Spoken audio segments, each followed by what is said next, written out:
ভাই আছেন, অনেক বোন আছেন, অনেক বিভিন্ন বয়সের মানুষ আছেন, শয়তান তাদেরকে ওয়াসওয়াসা দেয় এই বলে, তুই এত পাপ করেছিস, এত অপরাধ করেছিস, কোন মুখে আল্লাহর কাছে মাপ চাইবি, কোন মুখে আল্লাহর কাছে তওবা করবি, আল্লাহর কাছে কেমনে মাপ চাইবি, থাক দরকার নাই, এই মুখ নিয়ে আল্লাহর কাছে মাপ চাওয়ার মতো অবস্থা নাই।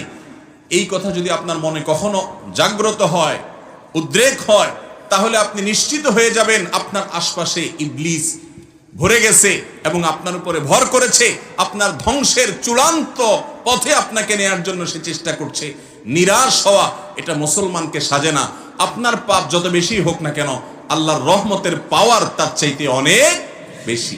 এই জন্য দরকার হলো ইস্তিগফার, তওবায়ে নাসুহা। আল্লাহ আমাদেরকে তওবায়ে নাসুহা করার তৌফিক দান করুন। তওবায়ে নাসুহা করলে আল্লাহ তার সমস্ত পাপ মাফ করে দিবেন। সেটার জন্য প্রয়োজন হলো মন থেকে নিজের প্রতি নিজে ভৎসনা করা যে আমি কেন করলাম,